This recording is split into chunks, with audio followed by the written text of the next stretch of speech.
Yeah, we on Boss Talk TV. Shout out to E. He the reason you see me. It's 100% impossible for two defendants with the same exact lawyer to testify against each other. I had Brian Steele, Thug had Brian Steele. I had Drew Finley, Lucha had Drew Finley. So tell me how the fuck could I testify against two niggas with the same exact lawyer? This is 100% a conflict of interest. You ain't gotta take this shit from me. You can go Google this shit your damn self. So this is the lie that you've been calling the streets telling wham and dumb, and they believe you without seeing any paperwork. And paperwork is law in the streets.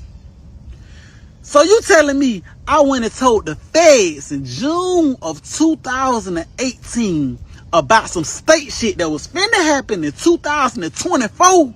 Make some shit out of this shit, people. Tell me how. You went in that interview lying and crying. I ain't did nothing to none of you niggas. Either you ain't or you been misled, nigga. Wow, guys. After last night's interview, here's what you got, man. Boss Talk 101, man. Reviews, man. Listen, man. Make sure you like, subscribe to the channel. I want you to understand, guys, that it is crazy in Atlanta right now. I talked about it a little earlier.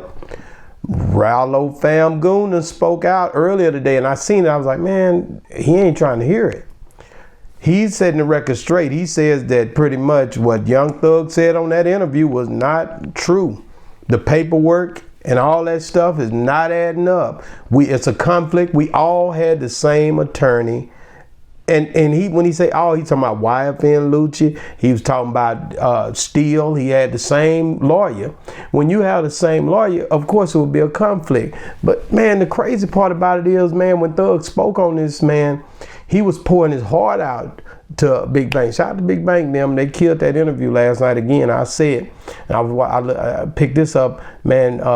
Man, shout out to academics as well, man. But it's crazy how this whole thing is just pretty much continuing to just flourish the internet, man, and it's growing up the upward numbers of going toward 1 million now. But again, as I said before, that interview was everywhere last night, and that truly show you the power of YouTube and the way they have it pretty much staged to where certain interviews get so many numbers, because this last night would have been crazy numbers if it was on say a Shannon Sharp or something like that. They didn't give it the just due that I felt like it deserved, man. When you look at what was said last night, man, and I listened to it, it was crazy, but it just, the way that it was spoken about, listen, you can't make this up, man. And like I said, DJ Academics, I had seen earlier where he posted it. Let me look and see if it's still, yeah, there it is right there. Yeah, there it is. It's crazy, because when you look at all the stuff that, when you start looking at the way that this thing is happening, man, he can't believe that Wham them even believe in what Thug is saying at this point. Young Thug saying what he said, he like make it make sense. The paperwork don't line up. The paperwork part is real with these guys, man. I know already that Ralo been going through hell, whether it was Boosie, whether it was whoever, about this whole snitch thing. He been pretty much just like, damn, like, hey man, make it make sense. And the whole thing, man, everybody telling down there is just really hard on the hip hop. They had such a dynamic culture down there, and I heard a few people speak out and say, man, what they represent ain't the whole Atlanta. And I get it, but it just seems overwhelming to your ears. Everything that keep fluttering through, bro. And definitely, man, them guys super talented dudes, bro. For this to come like it's coming, for Lil Baby to unfollow P, for Lil Baby and these guys to be going back and forth, you know, because of what Young Thug is putting out there, and then Young Thug tape steadily rolling out. If you look at it today, his girl, she's upset right now because she felt like he was cheating on her. It's just like so much, and every day, I mean, shout out to Fannie Willis. She based that DA is dropping these damn tapes like mixtapes if she the one doing it, because a lot of people are alluding allegedly that she's the one dropping these tapes. I don't know, but is it a thing where Young Thug should be concerned? Because is it over for Young Thug when it comes to hip hop, or do y'all feel like he still could sell albums at this point? Because a lot of people, they calling them rats. They got rat pictures all over the internet. But if y'all know, like I know, being a rat is not a bad position for a lot of these guys. Now, it's not for me. Let's be real. We come from a different code. We don't go in here doing all this. Whatever we do, we stand by what we done, and we got to stand up and be men for what happened.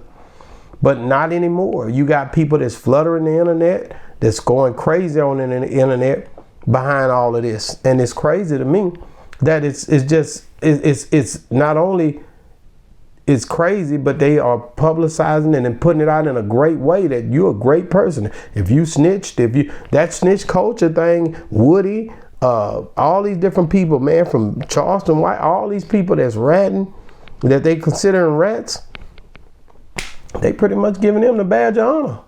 So I'm definitely not gonna get a badge, but that's the ones who everybody looking up to now. If you been sitting on the stand telling it and calling the feds and all that stuff that they claim to be doing, that's pretty much the culture that we in now. And it's a shame, bro, because you got to think of what the kids are looking up to. I see a lot of the comments, a lot of time these kids are getting the comments, and they really just be pouring their heart out. Man, CW, man, they follow these people. Man, Woody, man, I love, and they follow all this stuff, bro. And it's like, what is the future looking like for them? You know, what is the future gonna look like for the youngsters when everybody appeasing to this? And it's crazy to me. Like I said, I've heard Ralo speak out on this a few times, man, but he's really upset with Young Thug behind all the stuff that's happening. And he feel like his name being drugged through the mud. 2018, this is when this stuff supposed to happen. So he's not really happy with this. I mean, y'all saying it happened in 2018 and he's trying to clear his name, and he's saying he didn't snitch, but then he gets into it with a lot of people behind this very thing. And I think he was really upset for Young Thug to bring his name up. Last night in that big interview like that with millions of people, he know they watching this, man. How would you like it if your name got put? It's not as on the magnitude of when Cat Williams put all them comedians' names into it, but it's still a thing where everybody is watching you, and this man saying that he knew for a fact you would have got on that stand and told it on me. If you'd have got the opportunity, you would have told it on me. This is what pretty much Young Thug was saying, and hell yeah, Ralo spoke up and said, hell no, man, this ain't the way it is. And he wants somebody to say, how could y'all sit back and even ride with that if y'all ain't never seen no paperwork? If we had the same lawyers, there would be a conflict. So tell me how y'all riding with that as real ones out here in the streets. If y'all pretty much real ones and y'all know already that my paperwork, I'm willing to bring my paperwork out, is what he's saying. So do y'all think that this paperwork thing should be a thing where they bring it out and see who said what? Because the paperwork is everywhere now. And I'm going to tell you something, between these academics, between all the stuff I see out here, I ain't never seen this stuff the way it is now. Back when I was going through my issues, you really didn't have the internet. So for me, this is a whole different way they doing things now, man. All the OGs know this, man. It wasn't a thing where everybody was putting their business out, but if you did something wrong back in the day, you just pretty much got dealt with for doing that wrong. It wasn't you get to go look at the paperwork and all that. It wasn't that organized. If you got out of line and nigga know you did something wrong, then you may not make it home. That's the way it used to be. Now this new thing where everybody's sitting down, organizing, looking at this to see we know what you was when you got in there. The paperwork party was happening in there. Not out here. I'm trying to figure this out. This is a new way they doing things, man. Y'all get in the comments, let me know what y'all think. How's the paperwork party out here now in the free world when we know what happened up front and it's public information? So who's right in this situation? Young Thug right or is Ralo right? Get in the comments, let me know what y'all think. Ralo, Young Thug, who's correct in this whole situation? Because right now, Ralo speaking out, he ain't trying to hear it. I just seen this. And shout out to Ralo, man, my boy Goldmouth, all them down there, man. Dope dudes, man. I always look at what they got going and see the hustle in the music, man. And I was loving watching what they got going. Not with Atlanta the way it is, man. Can the music come back the way it was? Be high. Get in the comments. Let me know, can the music come back, man? If we gonna be able to bounce back from this, where them OGs at? Ain't nobody stepping in. Where the music at, man? Let's get this music popping. I seen what Young Thug did. That was a diss track. Let me know what y'all think, man. And if you're still watching, man, make sure you guys check out Dame Dash, man. This is crazy. Dame feel like Cameron and try to book his son, guy. You gotta check this out. This is crazy. Boss Talk 101, man. Check it, man. Reviews. Yeah, we on Boss Talk TV. Shout out to E. He the reason you see me.